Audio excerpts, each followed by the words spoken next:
not all babies can fall asleep independently. Some can, but many cannot. Many need help to calm themselves and regulate their nervous systems in order to be able to drift off to sleep. And that's normal. And a lot of this is more of a temperamental state. It's more of based on your baby's temperament and personality. That is like a skill that they need to learn, or you need to teach them how to put themselves to sleep. All right. This week's reviewer of the week is Hello TRB. And she says, natural birth achieved. As I was pregnant with my second kiddo, I started to routinely listen to this podcast. I wanted a natural birth so bad, as my first one wasn't. I hired a doula, read natural childbirth books, and was glued to this podcast. On January 19th, 23, I naturally delivered my sweet baby boy and have capitalized never felt so great. I felt like going into this birth, I knew what my options were. The most important thing I learned from this podcast was deep breathing and meditation. Stephanie suggested practicing it every night, and so I did. I truly feel that's what got me through each contraction in a manageable way. Thank you. Thank you for your sweet review, and I love when you guys put this stuff into action. Congratulations on your baby. I mean, just about a month now. That's really exciting. And I'm excited for today's podcast episode and interviewee as well, because we are here to talk to you. And this is kind of perfect for you as a new mom for this reviewer, because we're talking about baby sleep. And so as we move into that postpartum period, I know this is something that every mom is going to have to deal with. And I think it's exciting to know what's normal, and when it's not normal, what can I do? How can I make it a positive experience? And all of those kinds of questions, which I'm hoping we get to answer here today. So without further ado, Taylor, will you take a moment and introduce yourself? Yes, absolutely. Hi, I'm Taylor Kulik. I am an occupational therapist turned holistic sleep specialist. So basically what I do is I help support families with sleep who do not want to sleep train. That's kind of my passion. I started out as a new mom with a baby who just wasn't following any of the sleep rules. I tried sleep training with her. It didn't feel right. And so I was looking for something different. And I basically became the resource that I wanted as a new mom. So that's what I do. Yeah. I love that. Talk to me a little bit about, or maybe you can answer for women who are listening, what is sleep training and versus kind of what you do? What is the difference? But even just like a small definition of what is sleep training. Yeah, good question, because everybody has their own unique definition of sleep training. So I do think it's important to define terms. So my basic definition of sleep training is anything that's non-responsive. So you're ignoring your baby's cries, or you're not responding to their signals it could be for a short period of time. So there are some sleep training approaches that kind of call themselves gentle or another word like that. And they'll start off by saying, don't respond to your baby's cries for 2 minutes or 4 minutes or whatever. And then it kind of gets longer and longer. Or there are some approaches that just say, let them cry it out. Let your baby just cry until they fall asleep. And there's other things in between these things too. There's different strategies. I have kind of a more extensive definition of sleep training. That's my basic sleep training, but also anything that goes against a parent's intuition that feels wrong, trying to force baby onto a schedule, whether that's a feeding schedule or a sleep schedule that they're just not ready for, or it's not developmentally appropriate for them. So all of those things could be sleep training. And I always say, it's tricky too, because it depends on the child and it depends on the caregiver that is supporting that child, because one strategy or technique might not be sleep training to one parent baby dyad. So it might feel fine to them. That baby might be fine with, mom being at the other side of the room, just supporting with words. That might feel okay to that family. But for another family, maybe they have a really highly sensitive baby that really needs closeness and proximity, and that technique feels really, really bad. And that baby is not able to co-regulate just with mom's words across the room. So sleep training can also look different from family to family. In terms of how it's different from my approach is, I always say I don't really have an approach. I don't provide any step-by-step strategies necessarily. My main role is to re-educate parents about what normal, biologically and developmentally normal infant and toddler and child sleep looks like, why our children and babies are behaving and feeding and crying the way that they do. And then if there are true sleep issues, figuring out what is the root cause of those sleep issues, because it's not that mom or dad is responding to that baby. That is not the cause of the sleep issue. The cause of the sleep issue could be a wide range of things. It could be a medical issue. It could be a scheduling issue. It could be an environmental issue. So there are lots of potential things and factors that can impact sleep. And so my job is really helping parents be an investigator and think, okay, what are the factors that are within my control that I can help my baby optimize their sleep? And then, so that's one step of it, kind of one layer. And then beyond that, sometimes families are in these kind of habits or patterns that it's just not working for them. So for an example, maybe mom is breastfeeding baby to sleep all the time. Nobody can get baby to sleep another way. And that's not bad. In and of itself, that is totally fine. It's normal for babies to feed to sleep, but maybe it's not working for that family or that mom for whatever reason. So there are things we can do to respectfully still respond to baby's needs, but try to kind of shift patterns so that maybe a mom or another caregiver is supporting baby to sleep in a different way some of the time. And we can do that without not responding to our baby's needs. So that's kind of another layer, an element of what I help families with. I love that. I want to touch on something just real quick that you shared. And that was, you used the example of maybe sometimes it works when baby's on one side of the room, mom's on the other, and she's using, verbal, and that's enough for that baby. And that sometimes that wouldn't be.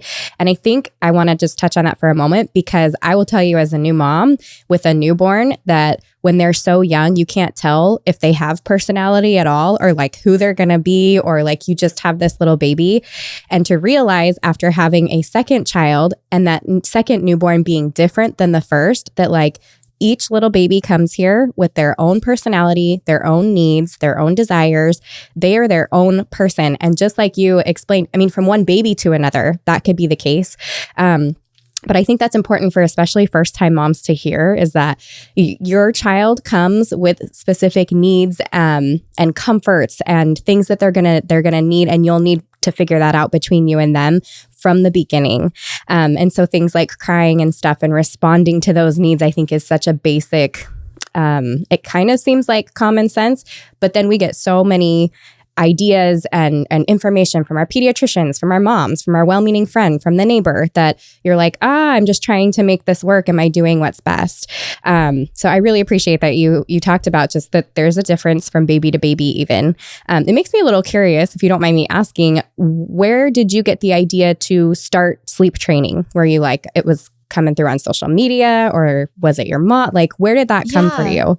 Yeah. So I actually wasn't big on social media when I had my first child. So I don't think it was social media. It was more of just, I really was struggling. I had a lot of postpartum anxiety, and that anxiety was actually exacerbated a lot by sleep, because I was reading the blogs, like I was Googling, I was up all night. I was up during nap time when I thought my baby should be sleeping alone in her crib, Googling, how do I get my baby to sleep? Why won't my baby sleep in the crib? Et cetera, et cetera. And so I was stumbling across these, people call them mommy blogs, or, other basically web pages like that about sleep training, and here's how a baby should be sleeping. And also I think just in terms of our culture, I don't even think at this point you have to be on social media to get the idea that babies are supposed to be sleeping alone in their crib independently. And that is like the gold standard. That's how they should be sleeping. And if they're not sleeping that way, you have to do something about it. And so that's kind of where I got it. And then I was just up at all hours of the night, Googling frantically, trying to solve a problem that I thought that I had. When in reality, I didn't have a problem at all. I was just too inexperienced as a mom and not in tune with my own tuition to realize that I didn't have a problem. Yeah. So at what point were you like, this isn't working for us, I need another way? Like, what was the turning point for you? And was this with your first baby that you realized it? This was with my first baby, who's now almost 6. And so I didn't try much sleep training. Like I did try, the schedules and the laying her down drowsy but awake. None of it worked. She had to be nursed to sleep. I would even try, like I heard that you're not supposed to let babies fall asleep when they're nursing. So I would nurse her, and then I would like wake her up. It was so stupid. I would wake her up and then put her in the crib awake, right? Or drowsy, but awake. And then she would just be awake. And so then I would have to do the whole thing again. It was just exhausting. So I did like that kind of, and I would call that for me, for my situation and my baby, because it wasn't working for her and it was making us all miserable. I would call that sleep training.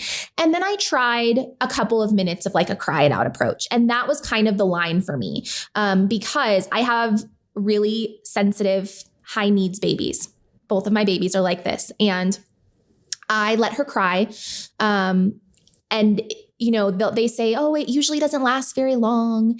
And she was just escalating. And it was only 5 minutes, but it felt like 2 hours to me. And I might have tried that 2 or 3 times. And then I was like, I'm done. I can't do this anymore.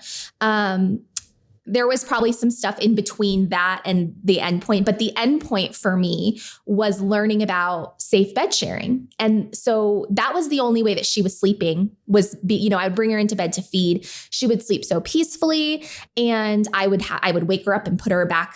She was in the pack and play at the end of our bed. So I would go put her back in the pack and play, and she would be awake and she wouldn't go back to sleep, and she was crying.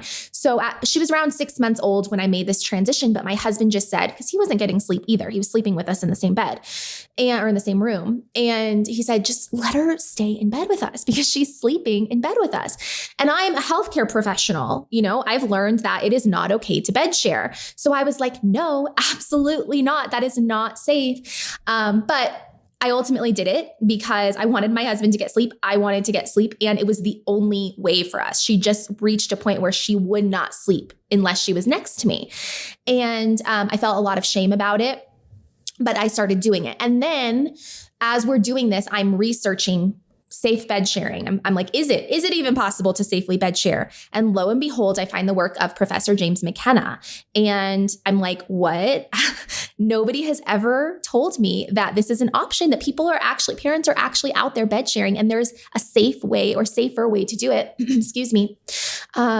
And my life was changed. My world was rocked. I became obsessed with Professor James McKenna's research, Dr. Helen Ball, all of these, safe bed sharing and breastfeeding advocates and experts. And so I just became really obsessed with digging into this information. I gained confidence, and I realized you actually can bed share safely. And I always think it's really interesting because when I would talk to other moms, I didn't admit initially that I bed shared, but then as I gained confidence, I started kind of talking about it a little bit and saying, we bed share because, it's the only way she gets sleep and we all sleep better, et cetera, et cetera.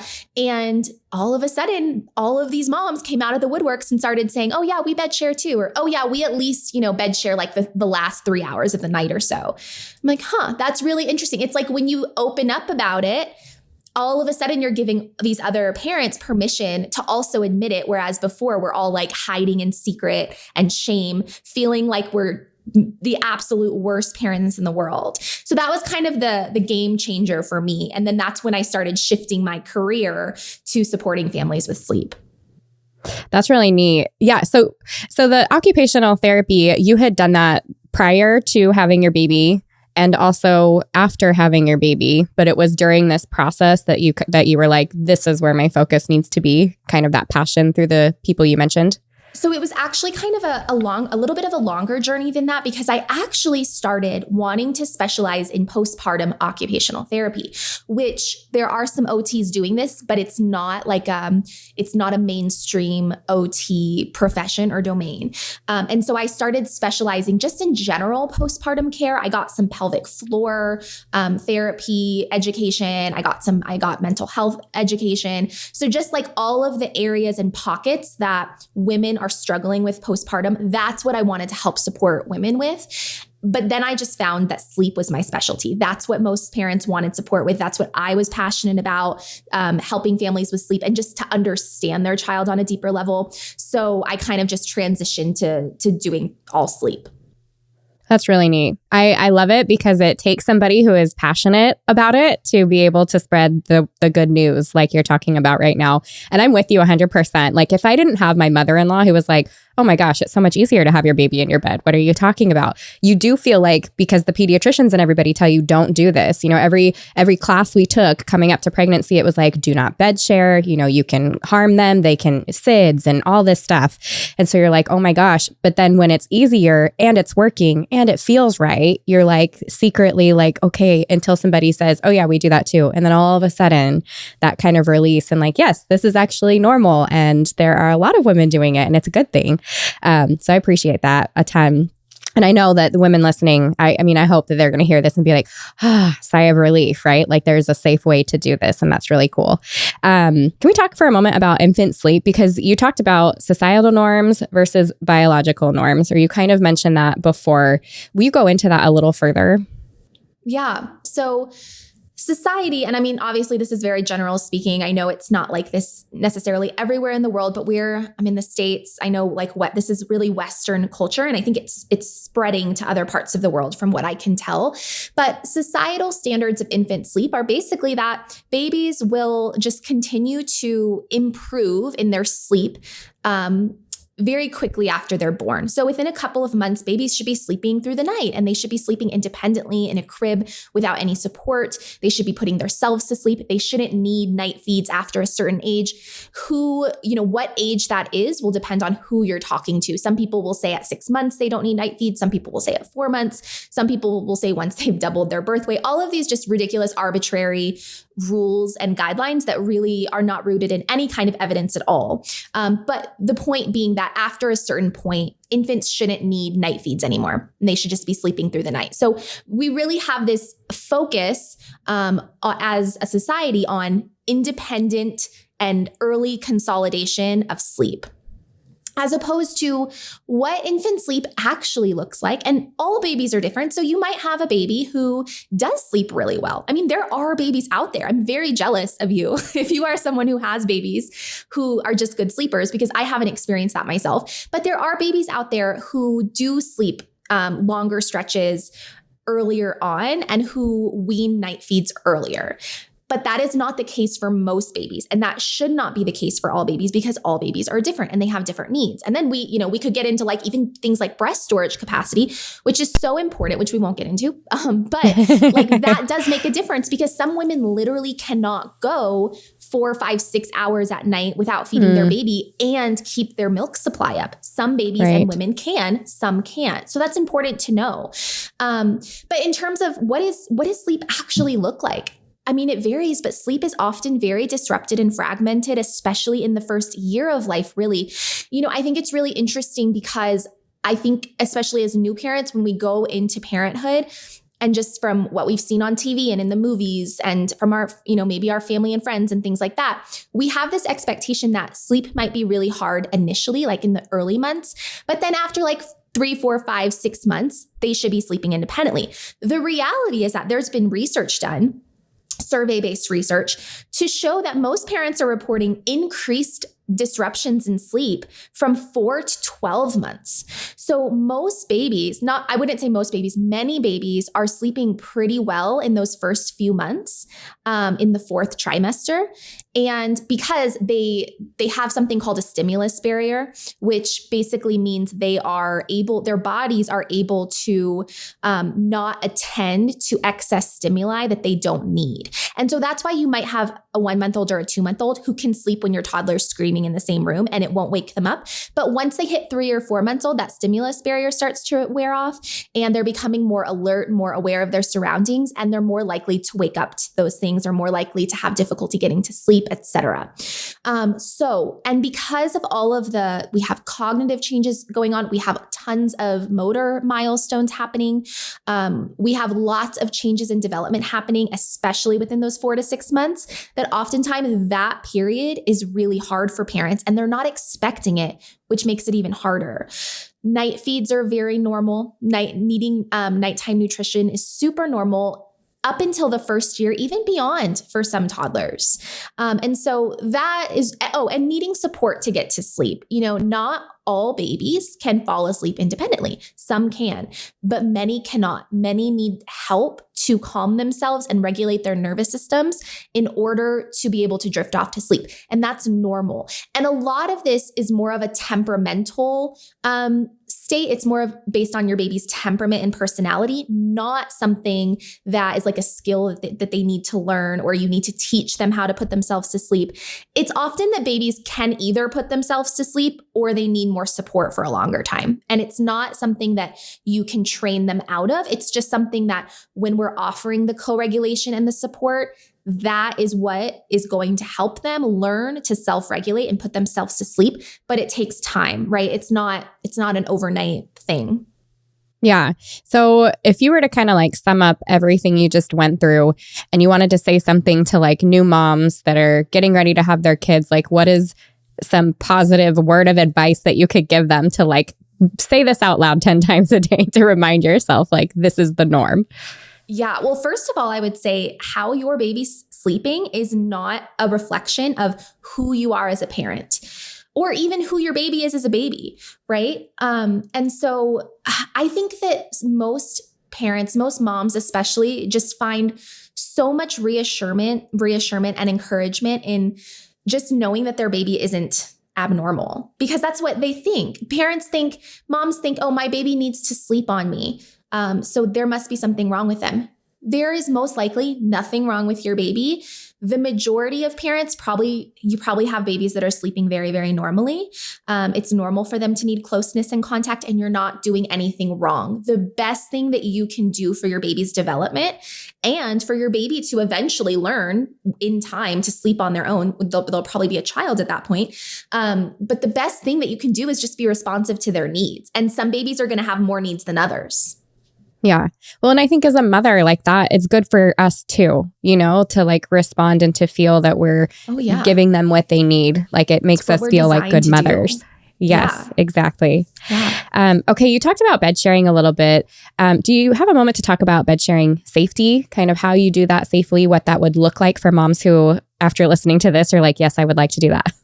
Yes. So a really brief, succinct little guideline for safe bed sharing is called the Safe Sleep 7. I believe it was developed by La Leche League. So you can look at that. But basically it's the standards or the rules to bed share as safe as possible are that baby is full term, baby is not swaddled, baby needs to be on a safe environment in a safe bed. So there's no pillows or blankets or anything that can be in baby's face. No bed sharing on chairs or couches. That's the thing that a lot of parents run into when they're really opposed to bed sharing, or, people in their life are really opposed to bed sharing and they're scaring them about it, is that they're resisting bed sharing so much that they'll often fall asleep with their babies on a rocking chair or a couch. And that is never safe. So if you're bed sharing, it should be in a bed, preferably a bed lowered to the ground, especially if you have a more mobile baby, and no alcohol. So mom or whatever caregivers are sleeping in the bed have not had any alcohol or drugs or anything that could cause them to be under the influence of something. Baby is not swaddled. So it is not safe to have babies swaddled in bed. I didn't pull up the Safe Sleep 7. I wish I had to just read these off, but I think I got most of them. But basically just a safe environment, making sure there's nothing baby can suffocate on or anything that could strangle baby. A big one is like if moms have long hair, to tie them back, because long hair is actually a strangulation hazard for babies. No blankets around baby's face or anything like that. Oh, and then one of the more important ones is that, the experts that have studied bed sharing and how to keep babies as safe as possible while bed sharing have said that it is safest to have a breastfeeding relationship. So a mom and baby who have a breastfeeding relationship are bed sharing, and that if possible, if you are not breastfeeding, then if baby could sleep in a separate surface and do separate surface co-sleeping, which means just a bassinet next to the bed or the crib next to the bed or something like that. So again, those are just like the standard guidelines. There's a lot more detailed information if you look at the Safe Sleep 7. And then also Professor James McKenna has a great website with lots of research. And he also has kind of more in-depth safe bed sharing guidelines. And his website is cosleeping.nd.edu. You mentioned just a second ago, you were talking about that one of the safe things had to do with a mom that had a breastfeeding relationship. What is the idea behind that versus a mom who bottle feeds?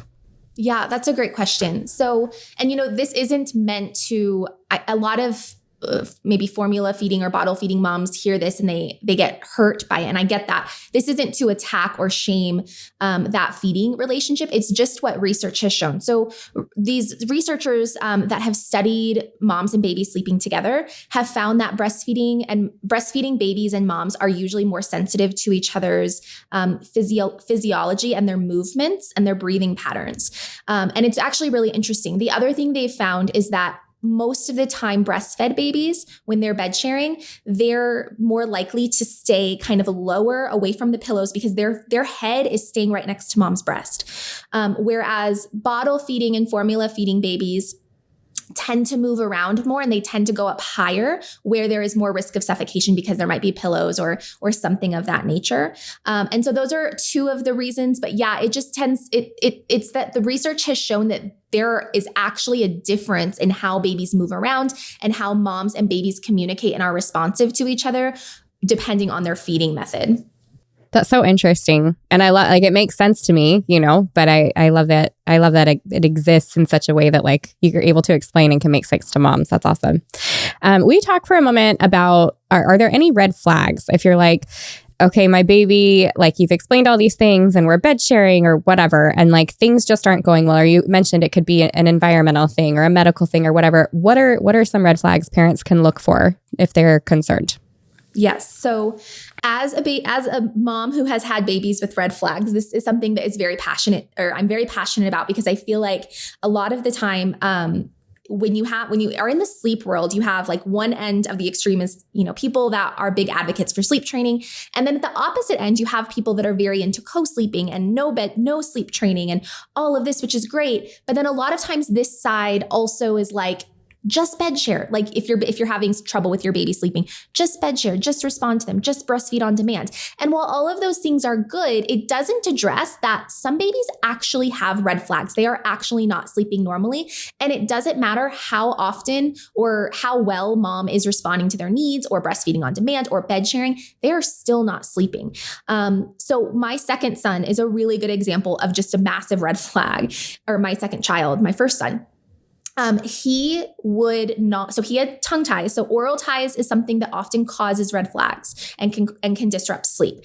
But he struggled with sleep for the first 5 or 6 months of his life. He would not sleep flat next to me in bed. So that's a red flag. If your baby is not sleeping well, even if you're bed sharing, there's probably something going on. He would wake every 15 to 30 minutes, super restless. I had to hold him. I had to rock him all night. He just wouldn't lay flat and he wouldn't get into a deep stage of sleep. I could tell he was uncomfortable. He was super restless, super fussy, unable to be easily calmed at the breast or with me holding him. Those are red flags. Most moms, I think, can tell in their gut that there's something going on. Like if you can't calm your baby down, and this is happening often, not just like one night here or there, or a couple nights here or there, right? There might be teething going on. Like that's a common cause for this kind of thing, but it usually passes. So waking every hour or 2 hours consistently without ever getting more sleep than that. And especially that when combined with restlessness or signs of discomfort, those are probably the biggest red flags to me.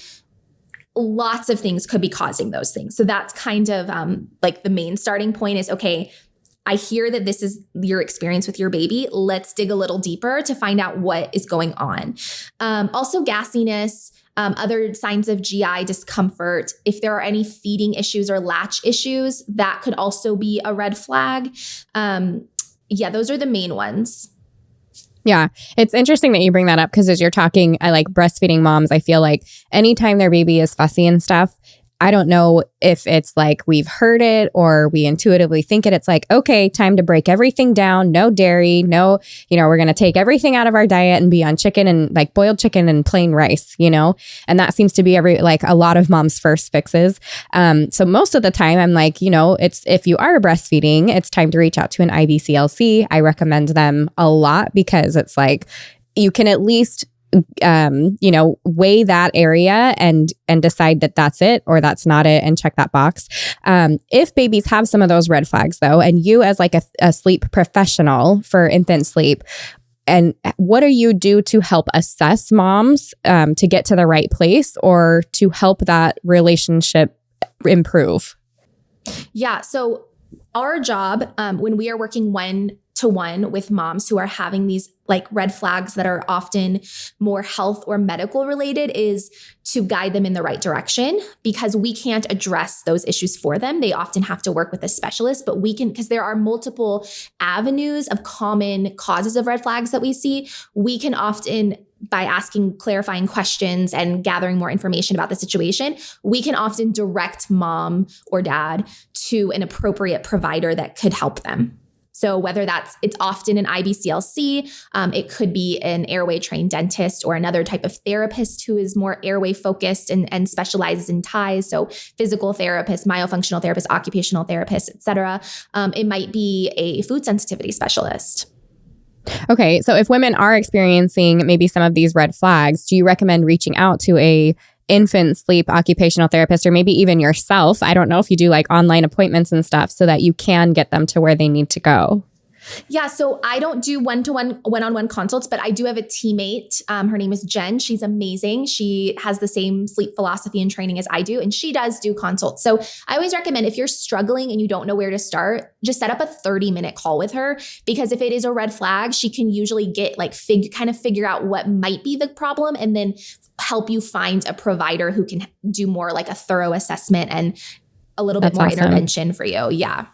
Yeah. It's great to come to somebody who's like, you're a professional in this thing and you have really awesome, great resources that you can lead out to. It's like being a birth doula. You know, I know the chiropractors and the IBCLCs and the midwives and, you know, and you don't have to go individually searching for all those things. So that's perfect. I love it. And it's really hard to find professionals that are super knowledgeable in airway and oral ties and things like that, because there's just so much bad information out there. A lot of providers will just say there's no such thing as oral ties. They don't really impact anything. And even for the providers that are claiming to address oral ties, they often don't understand the importance of like pre-body work and post-body work and things like that. So it can be really hard to find. It's overwhelming for parents. It's like we're going upstream basically to try to advocate for our baby and find somebody that will help us, because we know that like this information over here isn't right and we need more help, but we need somebody to actually like a professional to help us. Yes. So we have to find a team of professionals most often. Yeah, it's tough. Yeah. No, I love it. I love what you do, though. I appreciate that. You have a freebie for the listeners who are on here. Will you talk for a moment? It is a PDF. It's kind of what to expect for infant sleep and feeding in the first year. Will you talk just a moment about what that is? And for everyone listening, you'll be able to grab that in the show notes after we're done recording here. Yeah. So this is a PDF. It's just a resource that I created with, I think, just like if I could summarize all of my education about how babies are normally sleeping in the first year and what you might expect, this is it. So we talk about what is normal, which is a wide range as we just discussed, but also some of those red flags and when you might want to reach out to a provider or a professional to help you navigate some of those red flags. We talk about some things, some foundational pieces that you can have implemented to help optimize your baby's sleep. So this is just like, I feel like the PDF that every new or expecting parent really needs to read before they start struggling with sleep and reading like the sleep training blogs and stuff like that. I love it. So you can read it while you're pregnant and you can read it postpartum, kind of keep it tucked away nearby. Yes. I love it. And also just for encouragement too. Like if you're having a rough night, just go read the infant sleep, the normal infant sleep stuff. Yeah. I love it. Well, thank you for that. Where can listeners find you if they want to follow you on social media or get in touch? Do you have websites and all of that kind of stuff? Yes. So my website is www.taylorkulik.com. That is where you can book with my teammate, Jen, if you want one-to-one support. She also offers more comprehensive one-to-one support if that's something that you're looking for. You can also find my e-courses there. So I have e-courses. I have monthly rotating topic specific webinars that I do. And then I also have a podcast called Let's Sleep on It. And you can just search my name, Taylor Kulik, and you'll find it. And then I'm mostly on Instagram. So my handle is @TaylorKulik. Awesome. And all of that, again, will be in the show notes for all of you guys listening. So thank you, Taylor, for your time and your expertise. I really appreciate it. I'm grateful you were able to be here today. Thank you so much for having me.